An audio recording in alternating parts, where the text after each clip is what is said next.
Hi hello focus. सो ये video के अंदर हम जो है एक बहुत इंटरेस्टिंग अप्रोच ऑफ इन्वेस्टिंग के बारे में बात करेंगे। अगर आप देखोगे तो यूजुअली जब गोल्ड बहुत ज़्यादा सेल हो रहा होता है तो लोग क्या करते हैं, लोग जो है शॉवल्स बनाने वाली कंपनीज के अंदर इन्वेस्ट करते हैं। तो अगर आप इसी तरीके से देखोगे तो अगर आप डायरेक्टली उस कंपनी के अंदर इन्वेस्ट करोगे तो जहाँ टेलविंड ज़्यादा है तो वहाँ अगर आप देखोगे तो मल्टीपल्स जो है यूजुअली बहुत ज़्यादा एलिवेटेड होते हैं। अगर आप देखोगे तो मार्केट के अंदर अगर आपको पैसे कमाने हैं तो आप जो है बस एक ही चीज़ से पैसे कमा सकते हो, वो है पी री रेटिंग। अब पी री रेटिंग हमें कब देखने मिलता है? आपका पी री रेटिंग जो है दो चीज़ों से देखने मिलता है हमें। एक होता है आपका परसेप्शन और दूसरा जो होता है हमारा चेंज इन अर्निंग्स। अब मार्केट के अंदर मैक्सिमम चीज़ें जो है अर्निंग्स ग्रोथ के थ्रू ही जो है वो ड्रिवन होती है। अगर आप देखोगे तो कंपनी जो है कॉन्स्टेंटली अपनी अर्निंग्स इंक्रीज कर रही है, हमें ईपीएस के अंदर ग्रोथ देखने मिल रहा है, तब अगर आप देखोगे तो स्टॉक प्राइस भी जो है उसी लेवल का रिटर्न देता है। फिर उसके बाद अगर आप देखोगे तो दूसरी चीज़ जो होती है परसेप्शन। अगर आप देखोगे तो कई बार कई सारे कंपनीज के अंदर अर्निंग चेंज नहीं होती है, लेकिन हमारा जो परसेप्शन है उस कंपनी से रिलेटेड वो चेंज हो जाता है। फॉर एग्जांपल, अगर किसी सेक्टर के अंदर जो है टेलविंड्स बहुत ज़्यादा हो रही है, या किसी सेक्टर के अंदर केबल्स एंड वायर्स सेक्टर के अंदर ये हुआ था, केबल्स एंड वायर्स वाले सेक्टर के अंदर मल्टीपल जो है बहुत ज़्यादा एलिवेटेड हो गए थे कुछ टाइम पहले। अगर आप पिछले साल देखोगे इलेक्शन के टाइम पे तो मल्टीपल बहुत ज़्यादा एलिवेटेड हो गए थे। अब रीज़न बीइंग कि एक तो यहाँ अर्निंग्स ग्रोथ हमें अच्छी देखने मिल रही थी, इसके साथ साथ हमारा ये परसेप्शन था कि गवर्नमेंट की स्पेंडिंग जो है कभी स्लो डाउन नहीं होगी। और अभी करंटली अगर आप देख रहे हो तो हमें जो है गवर्नमेंट की स्पेंडिंग के अंदर जो है स्लो डाउन देखने मिला है। इसके साथ साथ कॉम्पिटिटिव इंटेंसिटी आ चुकी है इस इंडस्ट्री के अंदर, इसलिए अगर आप इस इंडस्ट्री में देखोगे तो हमें जो है पी डी रेटिंग देखने मिल रही है। तो इस तरीके से जो है हमें जो है मार्केट के अंदर चीज़ों को परसीव करना चाहिए। तो अगर आपको पी री रेटिंग चाहिए तो आपको ये देखना पड़ेगा कि आप किसी भी स्टॉक के अंदर इन्वेस्ट कर रहे हो तो उस स्टॉक से रिलेटेड जो परसेप्शन है मार्केट का वो पॉजिटिव होना चाहिए। इसके अलावा उस स्टॉक के अंदर जो है अर्निंग्स ग्रोथ आनी चाहिए। यूजुअली अगर अर्निंग्स ग्रोथ होगी तो परसेप्शन जो है ऑटोमेटिकली पॉजिटिव बन जाएगा। अब उसके बाद बात करें तो आखिर प्रॉक्सी इन्वेस्टिंग एग्जैक्टली होती क्या है? अगर मैं बात करूं तो मैं ऐसा बोल रहा हूं कि इंडिया के अंदर इंफ्रास्ट्रक्चर के अंदर हमें बहुत ग्रोथ देखने मिल रही है। अब इसके लिए जो है आपके पास दो ऑप्शन है। आप सीधा जाकर आपके इंडिया की जो भी इंफ्रास्ट्रक्चर वाली कंपनी से जो कंपनीज जो है इंफ्रास्ट्रक्चर के प्रोजेक्ट्स उठाती है वहाँ पे आप सीधा जाकर इन्वेस्ट कर सकते हो। ईपीसी कॉन्ट्रैक्टर्स हो गए, रोड कंपनीज हो गई, फिर इसके अलावा अदानी जैसी कंपनीज हो गई जो कि एयरपोर्ट्स वगैरह बनाती है, तो उन्हें आप कंसिडर कर सकते हो। और उसके अलावा आप जो है उन कंपनीज को भी कंसिडर कर सकते हो जिनके थ्रू इंफ्रास्ट्रक्चर की जो ग्रोथ है वो ड्रिवन होती है। अगर आप देखोगे तो इंफ्रा सेक्टर के अंदर अगर ग्रोथ है तो ऑब्वियसली केबल्स और वायर्स, अगर आप इंफ्रास्ट्रक्चर बना रहे हो तो केबल्स और वायर्स की आपको नीड होगी। तो उस टाइम पे पॉलीकैब हो गया, केईआई हो गया, इसके अलावा आप बाकी केबल्स एंड वायर्स वाले स्पेस की कंपनी देखोगे तो वो अच्छा आपको रिटर्न जनरेट करके देती है, क्योंकि ऑब्वियसली अगर इनके जो बिजनेस पार्टनर्स है वो रेवेन्यू जनरेट कर रहे हैं तो उनके जो सप्लायर्स है वो भी रेवेन्यू जनरेट करेंगे, वहाँ पे भी जो है अर्निंग्स ग्रोथ अच्छी होगी। अब जैसे कि एसी स्पेस के अंदर अगर आप देखोगे तो करंटली एसी की जो है बहुत ज़्यादा टेल विंड चल रही है, रूम एयर कंडीशनर की। तो अगर आप देखोगे तो ब्लू स्टार जैसी कंपनीज हो गई, वोल्टास जैसी कंपनीज हो गई, जहाँ पे जो है हमें अर्निंग्स ग्रोथ अच्छी देखने मिल रही है। इसके अलावा टॉपलाइन ग्रोथ भी जो है हमें अच्छी खासी देखने मिल रही है, मार्जिन ड्रिवन इंप्रूवमेंट है, और मैनेजमेंट जो है गाइडेंस भी दे रहा है कि 25% के आसपास मैनेजमेंट जो है ग्रो करेगा अपनी टॉप लाइन को, जो कि बहुत अच्छी बात है। इसके अलावा मैनेजमेंट ये भी बता रहा है कि यार इंडस्ट्री के अंदर जो है टेलविंड्स बहुत ज़्यादा है। अब आप एसी स्पेस के अंदर देखोगे तो सिर्फ ब्लू स्टार और वोल्टास ही ऐसी कंपनीज नहीं है ना। हम जो है प्रॉक्सी इन्वेस्टिंग का मेथड अगर यूज़ करें तो आप जो है ईएमएस स्पेस के अंदर जा सकते हो। अब ईएमएस स्पेस के अंदर वो कंपनीज आती है जो कि एसी का जो डिज़ाइन है वो डिज़ाइन बनाती है, फिर इसके साथ साथ एसी के कंपोनेंट्स वगैरह मैन्युफैक्चर करती है। तो उस स्पेस के अंदर अगर आप देखोगे तो पीजी इलेक्ट्रोप्लास्टिक कंपनी है, फिर वहाँ पे अगर आप देखोगे तो इपैक ड्यूरेबल्स एक कंपनी है, एम्बर एंटरप्राइजेस एक कंपनी है। तो ये सारी कंपनीज को भी जो है आप कंसिडर कर सकते हो। अब ये मेथड ऑफ इन्वेस्टिंग को जो है हम प्रॉक्सी इन्वेस्टिंग बोलते हैं। प्रॉक्सी इन्वेस्टिंग जो है बहुत ज़्यादा कॉमन मेथड है, बहुत ज़्यादा एस इन्वेस्टर जो है प्रॉक्सी इन्वेस्टिंग को फॉलो करते हैं। और लॉजिक जो है यार सिंपल होता है कि अगर आपके बिजनेस पार्टनर्स रेवेन्यू जनरेट कर रहे हैं, आपके बिजनेस, आप जिन बिजनेसेस के साथ काम करते हो वहाँ पे हमें टेलविंड्स देखने मिल रही है, तो ऑब्वियसली आप बीइंग अ सप्लायर भी अच्छे खासे रेवेन्यूज जो है जनरेट कर सकते हो। और अगर इंडस्ट्री के अंदर फॉर एग्जांपल अगर प्रीमियमाइजेशन का ट्रेंड चल रहा है, तो जब प्रीमियमाइजेशन का ट्रेंड इंक्रीज होता है तब लोगों की इनकम वगैरह इंक्रीज होती है, तो उसके रिलेटेड भी जो है अलग अलग प्रॉक्सी होती है। तो अलग अलग इंडस्ट्री से रिलेटेड अलग अलग प्रॉक्सी कंपनीज होती है, प्रॉक्सी बेट्स होती है जो कि आप ले सकते हो। अब उसके बाद अब इसके लिए यूजुअली मेरे को बोलते हैं लोग कि यार प्रॉक्सी कंपनीज के अंदर पैसा कैसे कमा सकते हैं, तो यही है सीन कि एवरीथिंग इज रिलेटेड टू आपका पी रेटिंग। और जब अर्निंग ग्रोथ हमें देखने मिलता है तो आपका जो परसेप्शन है वो ऑटोमेटिकली इंप्रूव होने लगता है।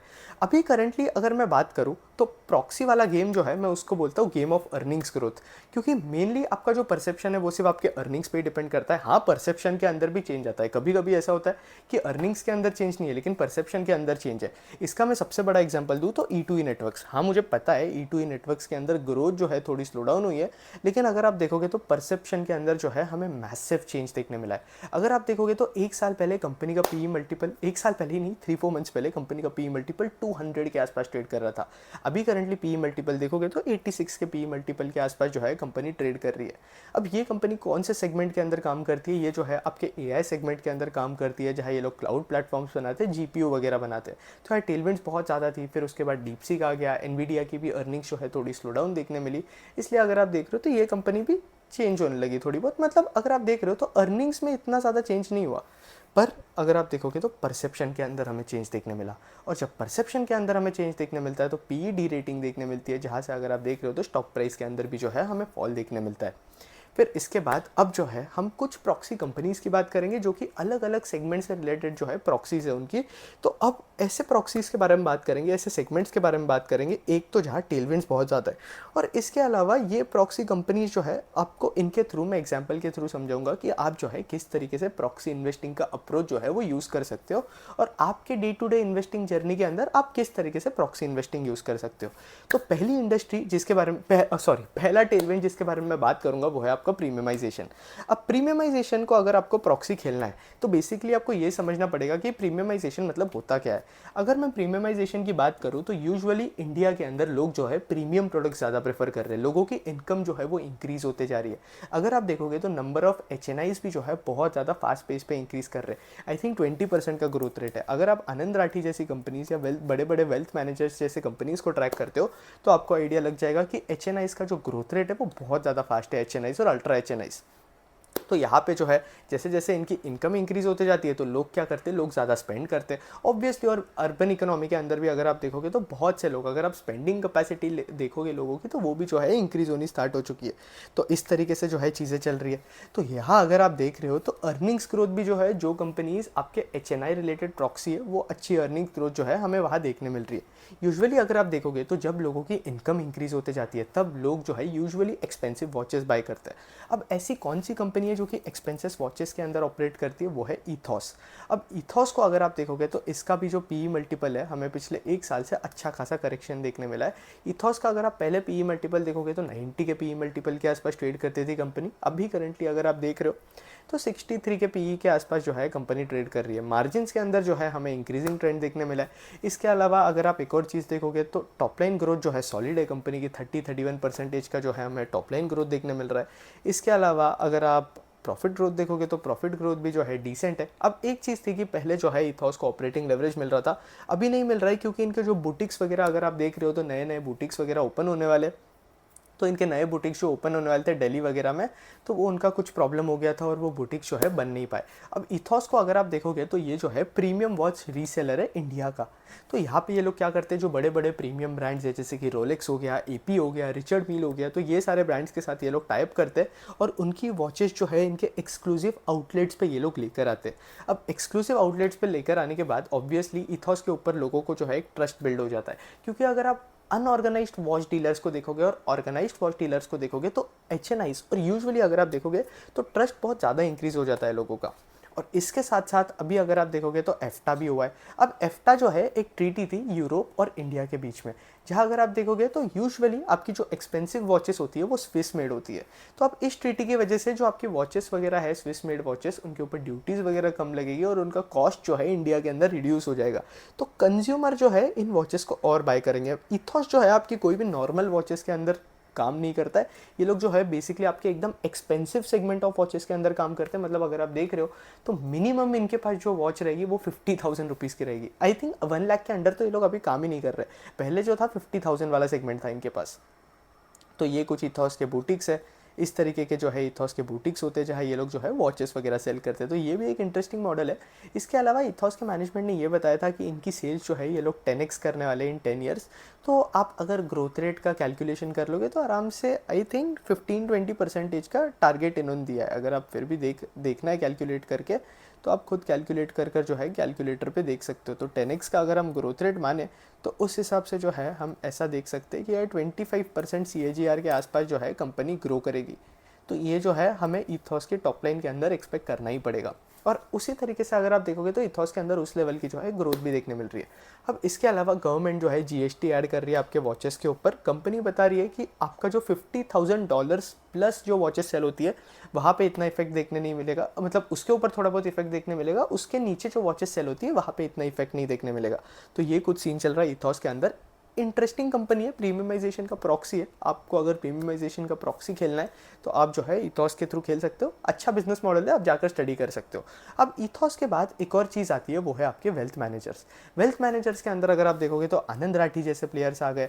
अगर आप देखोगे तो इंडिया के अंदर एक तो ये जो है 2 थीम के प्रॉक्सी खेल सकते हो आप आनंद राठी को, और आपके नुआमा वेल्थ मैनेजर्स वगैरह जैसे कंपनीज होती है आप इन्हें proxy to capital market play कर सकते हो। और इसके अलावा आप जो है इन्हें प्रॉक्सी टू आपका प्रीमियमाइजेशन भी प्ले कर सकते हो, और प्रॉक्सी टू आपका increase in number of HNIs भी प्ले कर सकते हो। तो increase in number of HNIs को जो है मैं प्रीमियमाइजेशन वाले कैटेगरी के अंदर ही कैटेगराइज कर रहा हूँ करंटली। तो यहाँ अगर आप देख रहे हो तो ये लोग जो है मैक्सिमम आपका 5 करोड़ के ऊपर वाले जो लोग होते हैं उनके ऊपर ज़्यादा फोकस करते हैं, जिनकी एनुअल इनकम 5 to 50 करोड़ या फिर 50 करोड़ प्लस है। इसके अलावा ये जो है आपके लोअर पार्ट ऑफ बेस पे भी फोकस करते हैं, जिनकी इनकम 50 लाख to 5 करोड़ के आसपास होती है, तो वहाँ पे भी फोकस करते हैं। लेकिन मैक्सिमम इनका यही है कि आई थिंक कुछ मिनिमम इन्वेस्टमेंट इनका 1 करोड़ या 50 लाख के आसपास है कुछ, अगर आप आनंद राठी का देखोगे तो।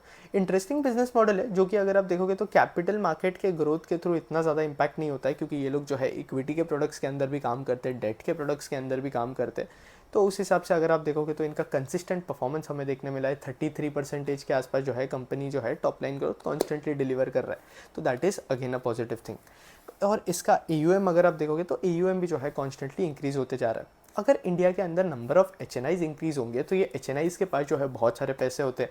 अब नॉर्मली ये HNIs वगैरह क्या करते हैं, ऑब्वियसली कैश और FDs में इनके पैसे नहीं रखते, तो ये लोग क्या करते हैं, इनके पैसे जो है ये लोग इन्वेस्ट करते हैं, इनका कैपिटल ये लोग इन्वेस्ट करते रहते हैं, जो कि इनके पास एक्सेस कैपिटल पड़ा होता है। तो ये एक्सेस कैपिटल ये लोग आनंद राठी जैसी कंपनीज़ के पास जाते हैं। अगर आप देखोगे तो नुआमा भी एक ऐसी कंपनीज़ है। हालांकि नुआमा जो है करंटली कैपिटल मार्केट से बहुत ज़्यादा इफेक्ट हो चुके हैं, क्योंकि मार्केट अच्छा परफॉर्म नहीं कर रहा है। और कुछ टाइम पहले अगर आप देख रहे हो तो नुआमा का जो है ऑपरेटिंग लेवरेज अच्छा देखने मिल रहा था, क्योंकि इनके कैपिटल मार्केट वाले डिवीजन के अंदर अच्छी खासी ग्रोथ थी। लेकिन अभी जो है वो ग्रोथ पहले हमें देखने मिल रही थी, इतनी अच्छी ग्रोथ अब भी हमें देखने नहीं मिल रही है, थोड़ा स्लो डाउन देखने मिल रहा है मार्केट की वजह से। अब इसके अलावा नुआमा जो है आपके प्राइवेट वेल्थ मैनेजमेंट के अंदर भी काम करता है, आपके अल्टरनेटिव एसेट्स के अंदर भी काम करता है, एसेट क्लासेस के अंदर। तो उस हिसाब से अगर आप देखोगे तो नंबर ऑफ HNIs अगर इंडिया के अंदर इंक्रीज होगी तो ये कंपनीज जो है अच्छा परफॉर्म करेगी। अब प्रीमियमाइजेशन को अगर आपको प्रॉक्सी खेलना है तो आप जो है जो एक्सपेंसिव अल्कोहल प्लेयर्स है जैसे कि रैडिको खैतान, जिनकी खुद की अगर आप देख रहे हो तो जो इनके जो खुद के ब्रांड्स है वहाँ पे जो है ग्रोथ अच्छी है। अगर आप रैडिको खैतान को देखोगे तो यहाँ पे अगर आप ग्रोथ देखोगे तो ठीक है, डिसेंट लेवल का ग्रोथ देखने मिला है। पहले कंपनी 20% के आसपास ग्रो करती थी, अभी जो है हमें ग्रोथ रेट के अंदर फॉल देखने मिला है, लेकिन इनके मार्जिन जो है कॉन्स्टेंटली इंप्रूव होते जा रहे हैं।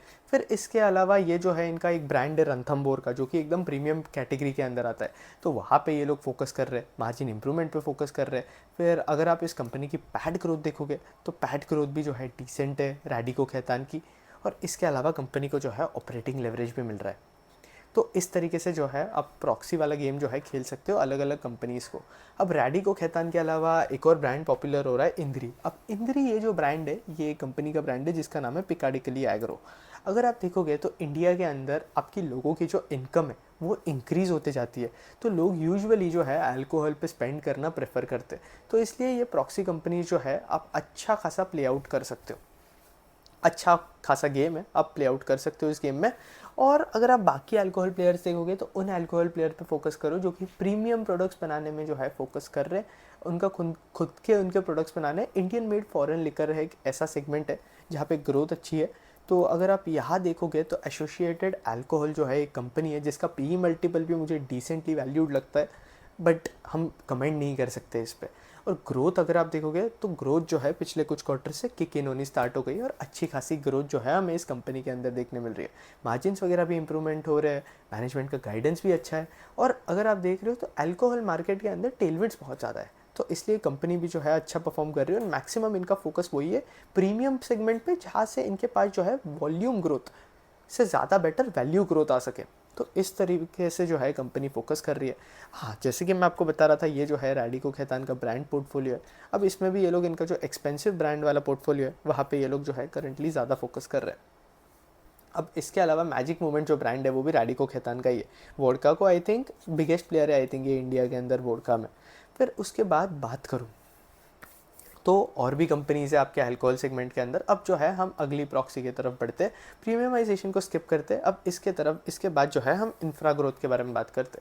आप ये तो एग्री करते हो कि इंडिया जो है करंटली, मुझे पता है कि गवर्नमेंट स्पेंडिंग के अंदर स्लो डाउन देखने मिला है, जिसके वजह से आपकी इंफ्रा सेक्टर के अंदर जो जो कंपनीज ऑपरेट करती थी, जो जो प्रॉक्सीज थी, उनके भी मल्टीपल्स करेक्ट हुए और प्रॉक्सी कंपनीज के भी मल्टीपल्स करेक्ट हुए। लेकिन यहाँ अगर आप देखोगे तो ओवरऑल इंडिया का जो इंफ्रास्ट्रक्चर बजट अगर आप देखोगे तो 11 लाख करोड़ के आसपास जो है इंडिया एनुअली इंफ्रास्ट्रक्चर के ऊपर स्पेंड कर रहा है, जो कि बहुत ज़्यादा है अगर आप देखोगे तो आप उस हिसाब से देख रहे हो तो इंफ्रास्ट्रक्चर के अंदर जो है ग्रोथ अच्छी है।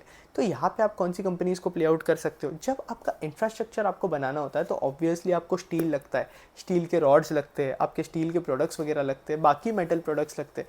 तो वहाँ पे जो है कुछ कंपनीज काम करती है, जहाँ हम कुछ एग्जाम्पल अगर मैं लूँ तो JTL इंडस्ट्रीज़ है। JTL इंडस्ट्रीज़ और आपका APL अपोलो, ये कुछ प्रॉक्सी प्लेयर्स है जो कि आप यहाँ पे जो है प्ले आउट कर सकते हो। अब APL अपोलो ट्यूब्स की मैं बात करूँ तो ये जो है मार्केट लीडर है आपके स्टील ट्यूब्स एंड पाइप्स के अंदर। और JTL जो है एक छोटा प्लेयर है जहाँ पे ग्रोथ हमें अच्छी खासी देखने मिल रही है। लेकिन करंटली अगर आप देखोगे तो APL अपोलो बीइंग अ बड़ा प्लेयर JTL को जो है आउटपेस कर रहा है in terms of growth. Margin वगैरह वाइज भी देखोगे तो JTL के जो है ठीक ठाक से मार्जिन है और APL अपोलो के भी जो है डिसेंट लेवल पे मार्जिन है।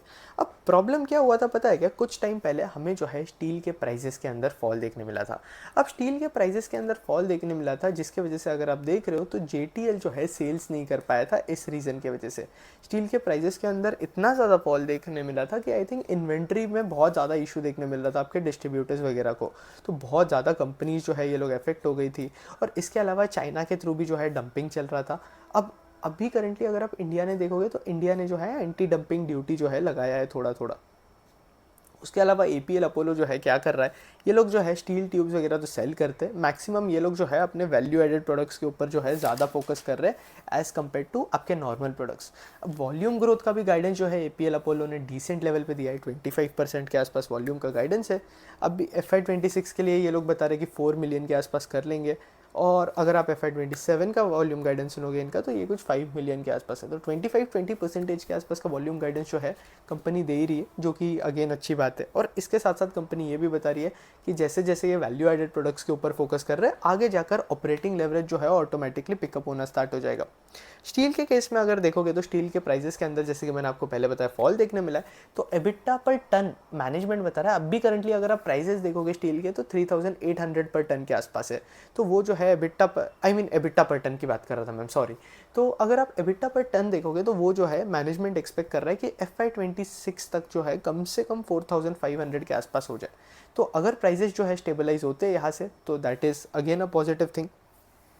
फिर इसके बाद अगर मैं JTL इंडस्ट्रीज़ की बात करूँ तो JTL इंडस्ट्रीज़ भी जो है एक इंटरेस्टिंग प्लेयर है। इसके अलावा इन्होंने जो है अभी एक कंपनी को एक्वायर किया है, नभा स्टील्स नाम था उसका, आई थिंक नभा स्टील्स, हाँ मुझे एग्जैक्ट नाम याद नहीं आ रहा, आई थिंक नभा ही था। तो यहाँ पे अगर हाँ राइट, फिर यहाँ पे अगर आप देखोगे तो ये लोग भी जो है अपने स्टील ट्यूब्स मैन्युफैक्चरिंग वाले सेगमेंट के अंदर है, वैल्यू एडेड प्रोडक्ट्स के ऊपर मैक्सिमम फोकस कर रहे हैं।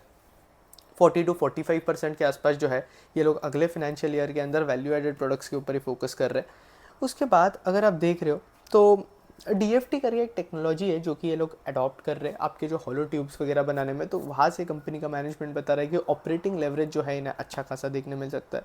उसके बाद Q4 के अंदर मैनेजमेंट बता रहा है कि सिनारियो जो है थोड़ा बहुत पॉजिटिव होने लगेगा, स्टील प्राइस स्टेबलाइज हो जाएंगे और ग्रोथ जो है कंपनी के अंदर फिर से आ जाएगी। अगर मैं Q4 के अपडेट्स दूँ तो volume growth wise APL Apollo जो है आपका JTL से बेटर परफॉर्म कर रहा है। पूरे FY25 के लिए देखोगे तो JTL की जो ग्रोथ थी 13% के आसपास की थी और APL अपोलो की जो ग्रोथ थी वो 21% के आसपास की थी। इसके साथ साथ अगर आप मार्जिन वाइज देखोगे तो मार्जिन वाइज कंपनी अफेक्ट हुई है, क्योंकि एबिटा पर टन के अंदर जो है हमें फॉल देखने मिला है, जिसकी वजह से आपके कंपनी के एबिटा मार्जिन भी अफेक्ट हुआ है।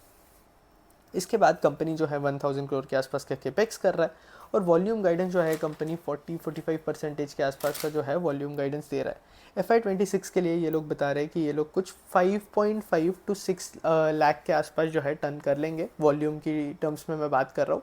और अभी करंटली अगर आप देखोगे तो 3.85 इन्होंने किया है, तो 6 भी अगर हम कंसिडर कर लेते 3.85 से, आई एम सॉरी 6 भी अगर हम कंसिडर कर ले 4 पकड़ लेते चलो, तो वहाँ से जो है हमें 50% का ग्रोथ देखने मिल सकता है JTL के वॉल्यूम्स के अंदर। तो इंटरेस्टिंग बिजनेस मॉडल है, ये भी आप स्टडी कर सकते हो, देखते हैं कि Q4 के अंदर क्या आउटलुक रहता है, किस तरीके से रिकवरी आती है। अब इनको भी जो है आप इंफ्रास्ट्रक्चर का जो है प्रॉक्सी बनाकर प्ले आउट कर सकते हो। अब इसके बाद जो है एक और कंपनी जिसका मुझे डिस्कस करना है वो है आपका केबल्स और वायर स्पेस। केबल्स और वायर स्पेस आपको पता है कि इंफ्रास्ट्रक्चर है तो आपका केबल्स की नीड होगी, वायर्स की नीड होगी। ट्रांसमिशन के अंदर टेलविंड्स है तो वहाँ पे भी आप केबल्स और वायर्स को प्ले आउट कर सकते हो। डेटा सेंटर्स के केस में भी जो है आप केबल्स और वायर्स को जो है अच्छे से प्ले आउट कर सकते हो। अब इसके अलावा अगर आप देख रहे हो तो इंडिया के अंदर बिजनेसेस की ग्रोथ होते जा रही है। MSME जो छोटे छोटे बिजनेस होते हैं वहाँ पे हमें अच्छी खासी ग्रोथ देखने मिल रही है। तो एक बिजनेस है जो कि आपके जो MSME लेंडर्स है उनको लोन देता है। अब प्रॉब्लम क्या होता है कि एसेट क्वालिटी का इशू होता है जब भी आप फाइनेंशियल स्पेस के अंदर जाते हो। तो इस कंपनी के अगर आप देखोगे तो NPS जो है 0 NPS है, that is again a positive thing about this company. और इसके पहले अगर मैं जाऊँ तो ये लोग जो है APL अपोलो के साथ भी काम करते हैं, आपके JTL वगैरह के साथ भी ये लोग जो है काम करते हैं। उसके बाद अगर मैं अगले कंपनी के बारे में बात करूँ तो वो जो है आपका बेसिकली राइट, आप रेलवे सेक्टर के अंदर अगर मैं आपको एक प्रॉक्सी दूँ तो आप फ्रंटियर स्प्रिंग नाम की एक कंपनी है जो कि आपकी स्प्रिंग्स वगैरह बनाते हैं, तो वहाँ पे आप प्ले आउट कर सकते हो। SG फिनसर्व भी ठीक है, डिसेंट कंपनी है, 0 NPS है, क्योंकि ये लोग सप्लायर्स वगैरह के साथ डायरेक्ट काम करते हैं। पहले ये लोग कंपनी को कनेक्ट करते हैं, फिर ऑब्वियसली जो इनके डिस्ट्रीब्यूटर्स वगैरह होते हैं उनकी लिस्ट वगैरह निकालते हैं, और एक बार डिस्ट्रीब्यूटर का लिस्ट वगैरह जो है कंपनी को मिल जाता है तो उन्हें जो है ये लोग फाइनेंसिंग करना स्टार्ट कर देते हैं। अगर ऑब्वियसली डिस्ट्रीब्यूटर जो है अगर इस केस में डिफ़ॉल्ट करता है तो उसकी डिस्ट्रीब्यूटरशिप जो है वो लूज़ हो सकती है, तो ये एक डिस्ट्रीब्यूटर के ऊपर भी रिस्क होता है। अब उसके अलावा लोन बुक का गाइडेंस अगर आप देखोगे तो 50% का लोन बुक का गाइडेंस दे रहा है मैनेजमेंट, जो कि अगेन जो है एक बहुत डिसेंट गाइडेंस है। उसके बाद अगर मैं दूसरी कंपनी की बात करूँ तो आपके कार सेगमेंट के अंदर अब करंटली अगर आप ऑटोमोबाइल्स के अंदर देखोगे तो ऑटोमोबाइल्स के अंदर हेडविंड्स बहुत ज़्यादा है। वॉल्यूम ग्रोथ जो है जो कि हमें पहले ऑटोमोबाइल्स के अंदर देखने मिल रही थी वो जो बहुत ज़्यादा अफेक्टेड इंडर हो चुकी है, वहाँ पे स्लो डाउन देखने मिल रहा है साइकिल के अंदर। कंपनीज बता रही है कि Q4 के अंदर जो है चीज़ें जो है फिर से ठीक होनी स्टार्ट हो जाएगी, तो देखते हैं कि किस तरीके से प्ले आउट होती है चीज़ें। फिर इसके अलावा आप जो है यहाँ पे टाटा टेक जैसी कंपनीज़ हो गई, KPIT जैसी कंपनीज़ हो गई जो कि आपके सॉफ्टवेयर वाले सेगमेंट के अंदर काम करते हैं, तो इनको जाकर जो है आप स्टडी कर सकते हो। इंटरेस्टिंग कंपनीज़ है।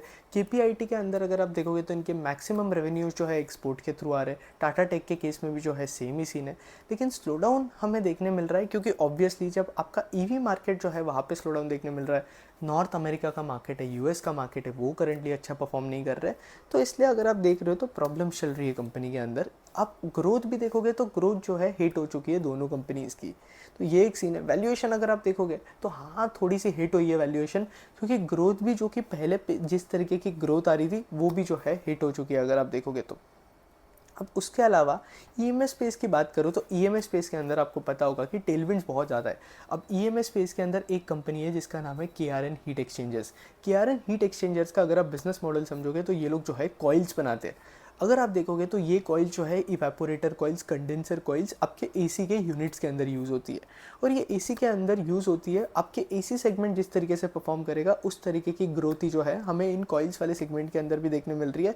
इसलिए अगर आप KRN की अर्निंग्स ग्रोथ देखोगे तो अर्निंग्स ग्रोथ जो है बहुत ज़्यादा स्ट्रॉन्ग है। अगर आप देखोगे तो ये लोग जो है इवेपोरेटर कॉइल्स बनाते हैं, कंडेंसर कॉइल्स बनाते हैं, आपके कॉपर पार्ट्स वगैरह बनाते हैं। इसके अलावा मेटल शीट्स पार्ट्स वगैरह भी जो है ये लोग बनाते हैं। अब इस कंपनी के साथ स्पेशल क्या चल रहा है कि ये लोग जो है 6x कैपेसिटी एक्सपांशन कर रहे हैं। अब इस कैपेसिटी एक्सपांशन के अंदर आपको जो है इनका कैपेसिटी यूटिलाइजेशन ट्रैक करना बहुत इंपॉर्टेंट हो जाता है, क्योंकि जब आपकी कैपेसिटी इतनी ज़्यादा फास्ट पेस पे इंक्रीज़ होगी तो ऑब्वियसली आपके रेवेन्यूज़ वगैरह पे इंक्रीज़ होंगे, लेकिन आपके मार्जिन्स कुछ टाइम के लिए हमें उसके अंदर डिप देखने मिलेगा। उसके बाद ऑपरेटिंग लेवरेज जो कि आपकी कंपनी को मिल रहा है वो वैनिश होना स्टार्ट हो जाएगा। तो कंपनी जो है कुछ 2 से 3-4 क्वार्टर के लिए सफ़र करेगी, बट एक बार कैपेसिटी एक्सपेंशन हो गया तो बस फिर कंपनी के लिए जो है बस ऑपरेटिंग लेवरेज ही बचेगा। तो वो इंटरेस्टिंग हो जाएगा। बस एक चीज़ है कि यार यूटिलाइजेशन अच्छे से होना चाहिए। ऐसे तो मैनेजमेंट बहुत ज़्यादा ऑप्टिमिस्टिक है, लेकिन देखते हैं कि किस तरीके से जो है इनके लिए चीज़ें जो है वो प्ले आउट होती है। अब इसके अलावा ज्वेलरी स्पेस के अंदर अगर आप देखोगे तो ऑर्गेनाइज्ड की तरफ शिफ्ट होते जा रहा है आपका अनऑर्गेनाइज सेगमेंट से। तो कल्याण ज्वेलर्स जैसी कंपनीज हो गई, टाइटन जैसी कंपनीज हो गई, वहाँ ग्रोथ बहुत हमें अच्छी देखने मिल रही है। तो वो एक इंटरेस्टिंग सेगमेंट है। तो जैसे कि मैंने आपको पहले बताया कि जब आपका क्लाइंट पैसे बनाता है तब आपके सप्लायर्स भी जो है वो ऑब्वियसली पैसे बनाते हैं और आप खुद भी पैसे बनाओगे। तो सीन वही है यार कि अगर आप इस स्पेस के अंदर देखोगे तो स्काई गोल्ड जैसे प्लेयर्स है, आरबीजेड जैसे प्लेयर्स है, जहाँ ग्रोथ बहुत अच्छी है। स्काई गोल्ड का गाइडेंस भी जो है बहुत ज़्यादा तगड़ा है अगर आप देखोगे तो इन कंपनीज़ को भी जो है आप जाकर स्टडी कर सकते हो। ये भी जो है आपके प्रॉक्सी इन्वेस्टिंग वाले कैटेगरी के अंदर आती है। फिर इसके बाद एक टेक्सटाइल स्पेस के अंदर एक बिज़नेस है जिसका नाम है पीडीएस लिमिटेड। पीडीएस लिमिटेड के अंदर भी अगर आप देखोगे तो अच्छी खासी ग्रोथ जो है करंटली चल रही है, तो that is again a positive thing. तो ये भी एक अच्छी बात है। और फिर इसके बाद अगर आप देख रहे हो तो मार्जिन्स भी डिसेंट है। ये लोग, इनका बिजनेस मॉडल अगर आप देखोगे तो अलग है थोड़ा। ये लोग जो है आपके सोर्सिंग साइड में हेल्प करते हैं कंपनीज़ को, बड़े बड़े ब्रांड्स इनके साथ टाइप वगैरह करते हैं। फिर इसके अलावा ये लोग जो है मैन्युफैक्चरिंग सेगमेंट के अंदर भी है, जहाँ इन्होंने जो है निट टेक्सटाइल्स नाम की एक कंपनी है उसे जो है एक्वायर किया है। अब इसके पहले हम आगे बढ़े, हम जो है मेंटरशिप प्रोग्राम के बारे में बात करते हैं। अगर आप देखोगे तो नीचे डिस्क्रिप्शन में एक लिंक दी हुई है जहाँ से जो है आप मेरा इक्विटी रिसर्च मेंटरशिप प्रोग्राम जो है वो ज्वाइन कर सकते हो। यहाँ इस मेंटरशिप प्रोग्राम के अंदर आपको क्या क्या मिलेगा? आपको जो है 1-on-1 मेंटरशिप मिलेगी, जहाँ आप जो है मुझसे डायरेक्ट कनेक्ट कर सकते हो। आपका कोई भी स्टॉक रिलेटेड डाउट है, सेक्टर रिलेटेड डाउट है, कुछ वैल्यूएशन रिलेटेड डाउट है, आपको मेरा आउटलुक चाहिए किसी भी स्टॉक के ऊपर, तो आप सीधा जो है मुझसे 1-on-1 कनेक्ट कर जो है चीज़ें डिस्कस कर सकते हो। इसके अलावा मैं जो स्टॉक्स पढ़ रहा हूँ वो डेली यूट्यूब पे अपलोड करना पॉसिबल नहीं होता है। तो जो स्टॉक्स हमने इस वीडियो के अंदर डिस्कस किए वो जो है मैं ऑलरेडी अपने मेंटरशिप प्रोग्राम के स्टूडेंट्स के साथ जो है डिस्कस कर चुका हूँ। तो वो जो है आप चेकआउट कर सकते हो, क्योंकि हर एक चीज़ अपलोड करना पॉसिबल नहीं है। इसलिए मैं मेंटरशिप प्रोग्राम के स्टूडेंट्स को जो है डेली 4 to 5 स्टॉक्स से जो है अपडेट करता रहता हूँ, जो कि मैं स्टडी कर रहा हूँ। उनके कौन कौन हाईलाइट्स क्या है, यहाँ पे मैनेजमेंट क्या कर रहा है, क्या फैक्टर्स होंगे जो कि आपको इस स्टॉक के अंदर ट्रैक करना चाहिए, अगले क्वार्टर के अंदर इस इंडस्ट्री के अंदर क्या ट्रैक करना चाहिए। ऑलरेडी बहुत सारे लोग एनरोल्ड है मेंटरशिप प्रोग्राम के अंदर और प्रोग्राम के लिए जो है पॉजिटिव रिव्यू बहुत ज़्यादा है। तो रिस्पांस बहुत अच्छा मिल रहा है। तो आप भी जो है ज्वाइन कर सकते हो। डिस्क्रिप्शन के अंदर लिंक दी हुई है, उसके थ्रू आप ज्वाइन कर सकते हो। आपको क्या करना है, बस ये फॉर्म जो है वो फिल आउट करना है, यहाँ पे पेमेंट करना है और फॉर्म सबमिट होने के बाद विद इन 24 आवर्स जो है मैं जो है आपसे 1-on-1 आकर कनेक्ट करूँगा और आपको जो है मैं उसके बाद ग्रुप में ऐड कर दूँगा, जहाँ जो है आपको अपडेट्स वगैरह मिलते रहेंगे। फिर इसके अलावा लाइव सीज़न आ रहा है, अभी Q4 का जो है लाइव सीज़न हो रहा है रिजल्ट्स का। तो वहाँ पे जो है हम लाइव बैठेंगे एवरी वीक और कंपनीज़ के अपडेट्स क्या आ रहे हैं, कंपनी के रिजल्ट्स क्या आ रहे हैं, उनको जो है डिस्कस करेंगे, कौन कौन डिसाइफर करेंगे और बात करेंगे, ताकि आपको Q4 के सीज़न के अंदर जो है आइडिया लगता रहेगा कि कौन सी कंपनीज़ अच्छे रिजल्ट दे रही है, कौन सी कंपनीज़ ख़राब परफॉर्म कर रही है, कौन से सेक्टर्स अच्छे परफॉर्म कर रहे हैं, कौन से सेक्टर्स ख़राब परफॉर्म कर रहे हैं। तो जैसे एक बार रिजल्ट्स आने स्टार्ट हो गए, कॉन कॉल वगैरह स्टार्ट हो गई, तो हम जो है लाइव बैठ कर स्टार्ट कर देंगे अपनी वर्कशॉप्स। हफ्ते के में जो है एक दिन तो वर्कशॉप हम करेंगे, जहाँ पे हम उस हफ्ते के अंदर जो रिजल्ट्स आए, जो कॉन कॉल्स हुई, उनको सब लेकर पकड़ कर जो है बात करेंगे। तो होपफुली आप जो है ये मेंटरशिप प्रोग्राम जल्द से जल्द ज्वाइन कर लोगे। नीचे डिस्क्रिप्शन के अंदर लिंक दी हुई है, ज्वाइन कर लेना। इतना ही रखते हैं इस वीडियो को। होपफुली आपको ये वीडियो अच्छा लगा होगा। That's it, thank you for watching. Video अच्छा लगा तो लाइक करना, कंटेंट अच्छा लगा तो चैनल सब्सक्राइब कर देना। और हाँ, अगर आपको ऐसा वैल्यूएबल कंटेंट और चाहिए तो कमेंट सेक्शन के अंदर मुझे आकर बताना। होपफुली आपको ये प्रॉक्सी इन्वेस्टिंग वाली वीडियो जो है पसंद आई हुई होगी। और हाँ, मेंटरशिप प्रोग्राम को ज्वाइन करना जो है ज़रूर कंसिडर करना। That's it, thank you for watching.